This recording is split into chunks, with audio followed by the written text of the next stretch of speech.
semuanya, selamat datang di podcast kita yang selalu asyik tapi penuh makna. Aku Azra dan aku Calisa. Nah, di sini kita bakal ngomongin topik yang gak bakal ada habisnya nih. Betul banget, ini topik yang katanya berat tapi penting banget buat kita nih, apalagi buat generasi muda kayak kita. Nah, topiknya yaitu perilaku demokratis sesuai dengan undang-undang dan Pancasila. Tapi jangan khawatir dulu ya, kita bakal bahas dengan santai ya, pelan-pelan bosku. Ya, let it flow, let it flow. Siap dengerin? Yuk. Nah, tapi ya sebelum kita masuk nih ke pembahasannya, kamu sering banget lihat gak sih kayak orang-orang tuh pada berantem di medsos. Terus mereka tuh bukan cari solusi, tapi malah saling ngatain. Hah, sumpah, iya sih aku sering banget yang kayak gitu. Dari komennya sih kayak tahu semua, sampai bawa personal pula. Kalau kayak gitu, demokrasinya di mana coba? Nah, betul banget. Jadi demokrasi itu bukan cuma soal beda pendapat, tapi gimana kita saling menghormati. Nah, itu tuh sesuai dengan sila keempat Pancasila, yaitu kerakyatan yang dipimpin oleh hikmat kebijaksanaan dalam permusyawaratan perwakilan. Gitu. Wah, gitu ya. Itu sesuai dengan Pancasila keempat ya. Iya, betul. Lalu selanjutnya aku mau ngebahas tentang demokrasi dulu deh. Apa sih demokrasi itu? Apa sih? Jadi gini sobat demokrasi, singkatnya demokrasi itu adalah sistem pemerintahan di mana kekuasaan tertinggi ada di tangan rakyat. Nah, rakyat ini punya hak buat ngatur, milih, dan suara lewat wakil-wakilnya ataupun secara langsung, Cak. Lalu demokrasi Pancasila itu sistem politik di Indonesia yang berlandaskan nilai-nilai Pancasila dan prinsip-prinsip demokrasi. Nah, lalu juga nih, si demokrasi Pancasila ini harus sesuai dengan pelaksanaan di Undang-Undang Dasar Negara tahun 1945. Lalu juga ada ciri-cirinya juga nih di demokrasi Pancasila ini, ada kedaulatan rakyat, kekeluargaan dan gotong royong, musyawarah untuk mufakat, perlindungan HAM, partisipasi publik, dan sistem ketatanegaraan. Nah, di undang-undang juga demokrasi Pancasila itu ada loh, ternyata di pasal 1 ayat 1 ternyata, Cak, yang isinya tuh kedaulatan di tangan rakyat dan dilakukan menurut undang-undang dasar. Terus juga ada pasal 1 ayat 2 yaitu negara Indonesia adalah negara hukum. Gitu jadinya, Cak. Keren banget ya. Keren banget, kamu juga gak bisa hafal. Iya dong. Berarti demokrasi itu sesuai kayak Abraham Lincoln, kamu tahu nggak? Oh, tahu tuh presiden kan? Ya, jadi kata dia juga government of the people, by the people, and for the people. Jadi sih intinya tuh ya, demokrasi itu rakyat yang punya kontrol penuh, tapi kan tetap ya mau punya kontrol penuh pun harus ada aturannya. Ya, bagus banget lah, kan kita harus tahu diri juga dong kalau misalnya aturan begitu juga ya. Iya, betul banget. Juga kan Indonesia tuh, demokrasi kita tuh kan berdasarkan Pancasila kan sebagai ideologi negara kita. Jadi bukan cuma soal mayoritas yang menang, tapi juga harus mempertimbangkan kebijaksanaan, musyawarah, dan rasa keadilan buat semua orang. Keren kan? Ih, keren banget. Makanya ya, demokrasi itu bukan cuma soal milih, tapi demokrasi juga saling menghormati hak orang lain, kerjasama dan cari solusi terbaik. Setuju nggak? Setuju banget, tapi nih kenyataannya masih ada aja loh masyarakat kita di Indonesia yang bersalah kaprah soal demokrasi. Bener banget ya. Sebelum bahas perilaku demokrasi yang ideal, kita ngomongin dulu deh kasus-kasus yang menyimpang di Indonesia kali ini. Kalau kepikiran nggak ada kasus Contohnya ya? Aku kepikiran itu tuh yang paling banyak banget ya menurut aku, yang kayak orang tuh pada ngomongin tentang korupsi nggak sih? Yang kasus korupsi timah itu ya? Iya, itu kan Benar itu gila banget. Ya, sampai merugikan triliun-triliun. Wah, gila banget. Terus juga ada kasus menyimpang yang tiba-tiba undang-undang tuh tiba-tiba diubah sama MK. Oh iya, itu rame banget kan, yang pada peringatan Ya, dari lalu kita juga tuh ngeluarin hashtag kalau putusan MK kan, tapi tetap aja kita nggak didengar, guys. Waduh. Aduh. Dari gini kasus menyimpang ya. Sebelum kita lebih jauh gitu ya, biar lebih seru, mending kita ngundang orang lain aja nggak sih? Kita undang orang lain nih. Kira-kira siapa yang narasumber kita kali ini? Siapa ya? Yang deket-deket aja sama kita gitu ya? Deket aja nih. Iya nih, kamu nanya sekarang aja nih. Iya. 1, 2, 3. Ayo, Firada. Sorry guys, kayak kurang prepare gitu manggilnya. Ulang, coba ulang. Boleh ya. Coba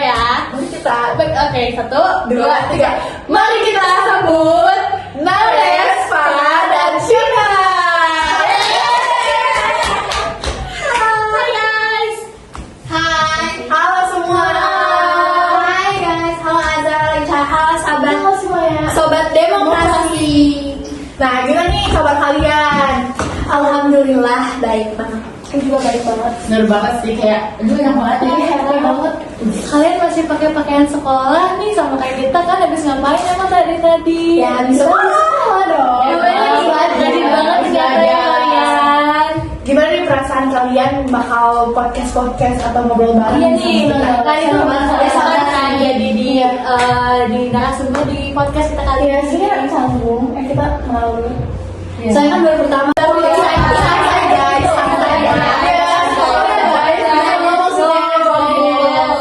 Gitu maksudnya. Siap ditanya sama kita? Oh iya. Siapa? Biasanya maaf banget nih ya, kita gak jamu kalian apa-apa di sini. Iya, maaf nih. Haus banget kalau saya mau sih Cae bayarin. Aduh, padahal tadi kan pizza sih satu ya. Udah sama makan orang kita aja yang pergi ya. Jangan.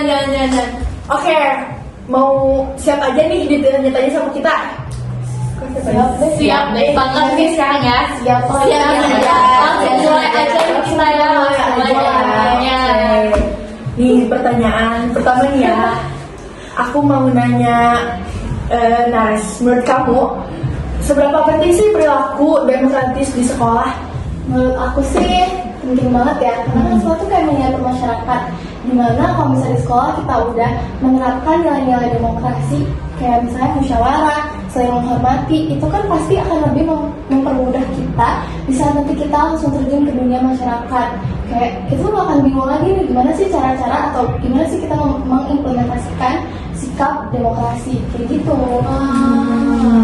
Keren banget ya jawabannya. Wow. Demokrasi itu sangat penting ya di kehidupan sehari-hari kita. Aku juga mau nanya ke Farah nih. Menurut kamu, Farah, gimana cara kamu menerapkan dengan demokrasi di kehidupan kamu sehari-hari? Kayak kalau aku kayak lebih ke diskusi kecil-kecilan sama teman. Kayak ini tuh kayak ada diskusi juga nggak sih? Betul, ini kita ada diskusi terbuka. Iya, salah satunya. Misalnya kalau misalnya lagi kerja kelompok, ya misalnya kalau lagi kerja kelompok, aku kan selalu kayak ngajak teman-teman kayak kelompok aku untuk kayak bersuara untuk berpendapat gitu. Aku percaya banget kayak keputusan terbaik itu hasil masukan dari semua orang. Selain itu, aku juga berusaha menghargai pendapat yang berbeda agar kayak biar nggak ada yang merasa tersisihkan. Wah, jadi kita tahu sebenarnya satu pendapat orang lain, lalu kita voting yang itu apa? Karena pasti susah juga ya menerima pendapat orang. Nah, sekarang aku juga penasaran nih sama Farah. Menurut kamu nih ya, seberapa ini sih sesuai? Iya, seberapa sesuai nilai Pancasila sama demokrasi? Menurut aku Pancasila kan dasar negara kita yang isinya nilai-nilai utama buat hidup bermasyarakat.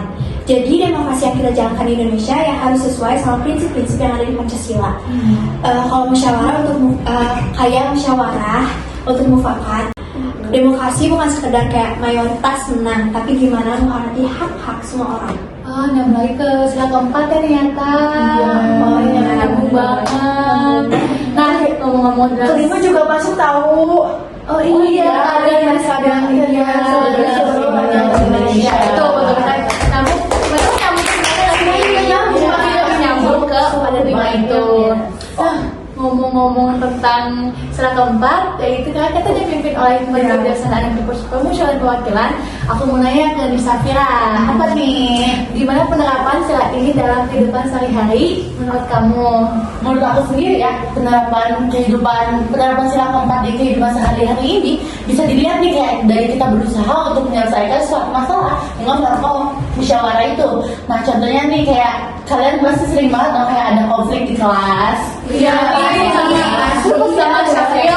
Aduh, bentar, maaf ya. Jangan sebut nama. Nah, kalau misalnya ada kayak konflik kayak gitu, kita tuh kayak coba cari solusi yang adil gitu loh, dengan mengelola semua pihak yang ada di sana. Betul banget ya. Jadi kayak menyelesaikan masalahnya itu dengan yang cara yang adil dan yang bijak gitu loh. Adil bukannya teman kelas kita ya? Bukan beneran adil. Yang adil. Gimana beneran adil? Iya. Mau ngejok jokes aja biar kelihatan kayak yang lucu gitu ya. Thank you. Lanjut aja. Bijak banget ya jawabannya dari temen kita ini. Iya, wow, ini keren banget sih ini. Kata-katanya kata-kata mutiara pada Wow, proud punya teman kayak kita dong. Iya, makasih ya. Nah, kita lanjut aja nih ke pertanyaan selanjutnya. Kan katanya tuh Nares tuh aktif nih ya di OSIS. Oh. Nah, OSIS dia sibuk siapa? banget ya. Iya, Nares bersibuk banget. Pokoknya Ya, aku udah latih lesu gitu loh, Oh guys. ya, kelihatan tuh. Ya, ya udah. Ya, memang. Menurut kamu nih ya, menurut kamu nih ya, OSIS di sekolah kamu tuh gimana sih menjalankan prinsip-prinsip yang sesuai dengan demokrasi Pancasila? Jadi di OSIS tuh kita tuh selalu berusaha untuk melakukan musyawarah. Contohnya kayak kemarin tuh pemilihan ketua OSIS. Oh iya. Jadi semua siswa tuh memiliki hak suaranya masing-masing tanpa dibedakan. Terus selain itu juga kayak untuk menentukan suatu program kerja kita kan perlu diskusi. Iya, Nah, pasti. untuk mengambil keputusan itu tuh kita musyawarah dan untuk mengambil keputusan itu keputusan yang kolektif. Jadi bukan dari keputusan ketuanya aja gitu. Jadi semuanya anggota OSIS tuh suara-suara mereka juga didengar. Wah, aku ikut nyoblos loh itu ketua OSIS. Iya, benar.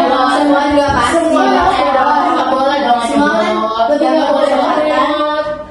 Tapi itu OSISnya keren banget deh. Itu kayak menerapkan demokrasi banget. Aku Iya. udah udahin OSIS deh. Boleh nggak sih sekarang? Semoga calon OSIS kedua OSIS yang sekarang bisa menerapkan demokrasi yang benar ya. Berarti OSIS itu nggak cuma soal kerja ya, ternyata juga bisa belajar menghormati pendapat orang lain ya. Nah betul, jadi demokrasi itu intinya keterbukaan dan saling menghormati.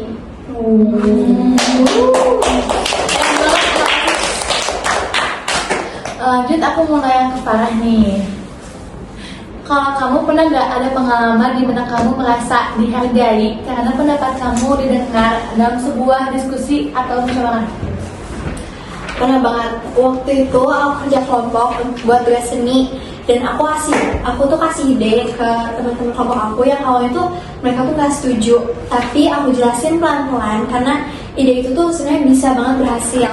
Akhirnya teman-teman aku tuh pada sepakat buat coba dan hasilnya tuh bagus banget. Dari situ aku merasa penting gitu kasih ruang buat semua orang untuk bersuara karena ide yang awalnya enggak dianggap bisa jadi solusi terbaik. Pasti apa kita harus diskusi dulu ya guys. Kita harus ngasih ruang atau ngasih waktu gitu buat orang-orang. Karena kerja kelompok juga kali ya, jadi harus ada pendapat dari semua orang gitu. Terima pendapat orang lain itu susah ternyata guys. Iya pasti. Nah aku juga mau nanya nih ke Vira, menurut kamu peran guru atau pembimbing di sekolah nih penting gak sih buat menumbuhkan nilai-nilai di demokrasi? Menurut aku sendiri ya, peran guru tuh penting banget tuh buat mencontohkan demokrasi itu. Nah, guru tuh nggak cuma ngasih ilmu doang, tapi juga memberikan kayak contoh dari perilaku tersebut. Kalau guru ngajarin demokrasi di kelas, kayak contohnya tuh ada diskusi terbuka kayak kita gini sekarang, atau kayak debat sehat gitu. Nah, itu tuh bisa bikin kita terbiasa menghormati orang dengan pendapatnya mereka tersebut. Nah, selain itu, guru juga harus jadi penengah kalau misalnya ada konflik, biar kayak nggak ada pihak yang kayak salah paham gitu. Iya. Aku setuju banget sama Pira. Guru tuh role model Iya. yang bisa bantu kita paham arti demokrasi lewat tindakan nyata. Misalnya apa ya? Guru yang selalu adil dalam ngasih kesempatan bicara di kelas atau ngasih contoh gimana menyelesaikan masalah dengan cara bermusyawarah. Bener banget. Kalau ada musyawarah kita bisa Kita pernah ya diskusi debat di kelas 10 bersama dosen gitu. Iya. Tapi jadi Seru banget sih. Iya. Dan itu tuh pasti hasilnya tuh bakal bagus banget kan, karena jadi orang-orang pun siswa-siswa ya, jadi pada berani buat ngungkapin pendapat-pendapat mereka. Iya, kita tuh tahu pendapat orang lain itu gimana. Jadi pemikiran kita tuh terbuka dan luas gitu loh. Iya. Menurut aku emang harus diterapin di sekolah-sekolah lain juga ya. Iya. Iya, dan emang harus dinormalin deh yang kayak gini. Iya. Betul. Lalu juga aku mau nanya nih ke Nanes, Kira, dan Farah. Ini tuh pendapat kalian. Jadi di flow aja. Gimana pendapat kalian? Iya. Jadi Jadi TikTok. Gimana pendapat kalian sebagai pelajar tentang demokrasi di Indonesia yang menurut kalian tuh demokrasi di Indonesia tuh udah berjalan dengan baik atau belum nih? Wow, katanya benar Shocking banget. Ya ini kayak baik-baik tinggi. Yes. Kalau menurut aku sih sebenarnya udah baik ya. Cuman mungkin memang masih ada tantangan yang harus mereka hadapi. Kayak misalnya ada kasus nih kayak kebebasan berpendapat tuh ternyata masih dibatasi loh. Dan kita tuh sebagai generasi muda harus berani menyuarakan pendapat kita untuk demokrasi yang lebih maju. Ya benar banget. Menurut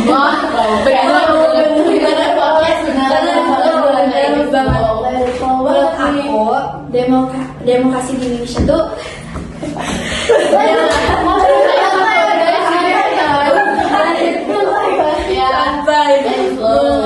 menurut aku demokrasi di Indonesia tuh sudah berkembang, terutama dalam hal pemilu yang melibatkan masyarakat luas.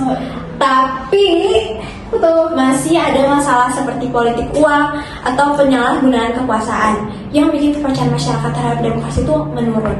Sebagai pelajar dari itu kita tuh harus mulai dari lingkungan besar seperti menerapkan demokrasi di sekolah supaya jadi kebiasaan yang bagus. Aku setuju banget sih sama kalian, bener kayak demokrasi itu penting banget ya di hidup kita. pasti. Ya kan, nah, kayak contohnya kayak demokrasi. Bener guys. Ya, tuh gak sih setiap aku ngomong tuh pasti gitu terus banget. Tapi emang benar-benar pasti. Pasti, ya. Emang fakta guys. Emang fakta yang kita. Yes. Lanjut ya. Nah, di demokrasi ini Indonesia ini sebenarnya kayak punya dasar yang sangat kuat karena kita tuh punya Pancasila yang benar-benar ada dalam hati kita banget gitu. Pancasila yang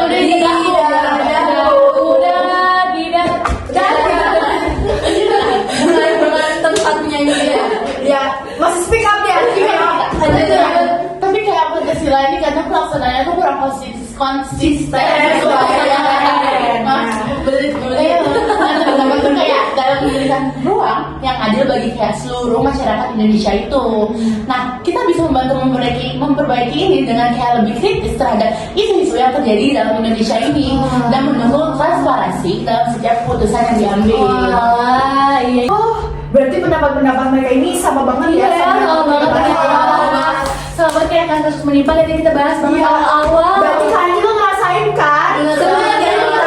Jadi kita tuh kayak denger, wow benar kayak di depan kita banget gitu. Soulmate kah kita sepemikiran? Gak mau sih. Oke. Aku tarik tangannya. Berarti kalau kita emang saling ngerasain ya, kita sebagai generasi muda gitu, kita tuh harus bisa meluruskan perlakuan-perlakuan yang menyimpang dari demokrasi yang sebenarnya sih menurut aku ya. Ya, kita juga bisa mewujudkan Indonesia emas tahun 2045, guys. Sekarang juga kan presiden wakil presiden kita kan udah ganti juga nih. Bagi ada pegang jabatan siang, ada pegang kerja Pak Wapres tuh kan bisa mewujudkan kebebasan pendapat kita kan. Bener-bener. Yes. Mau banget aku kayak pendapatnya di negara gitu. Ya, semoga deh ini bisa pekerjaannya benar-benar bisa bekerja dengan baik. Amin. Kita doain aja deh demokrasi di Indonesia ini bisa berjalan dengan baik dan benar. Amin. Presidennya amanah. Amin. Masya Allah Udah guys, itu untuk nanti. Lanjut Iya. ke topik. Wah, kita obrolannya makin menarik ya kan Bu Noah, benar-benar bisa punya pengalaman, pandangan yang keren banget. Nah, sobat demokrasi, ada banyak hal yang kita bisa Kita ambil dari Nares, Farah, dan Syafira. Makasih ya buat Nares, Farah, dan Syafira juga udah mau sharing-sharing bareng kita. Semoga teman-teman pendengar podcast ini makin paham ya dan semangat buat menjalankan nilai-nilai demokrasi. Yeay. Makasih juga ya guys udah mau mengundang kita ke sini. Kita kayak excited banget nih di mana sih? Perjalanan tuh sumber podcast. perjalanan tuh kita kayak deg-degan. Oh, kita ini ngasih Kayak kalian terlalu baik aja sih gitu ya. Lupa ya. Ya, terima kasih para narasumber kita udah hadir pada acara kali ini. Semoga obrolan kita ini bermanfaat buat sobat demokrasi. Yeay. Jangan lupa demokrasi demokrasi itu tanggung jawab kita semua. Oke, sobat demokrasi, sampai di sini ada dulu podcast dulu kita hari ini. Tetap semangat, tetap demokratis, saya sampai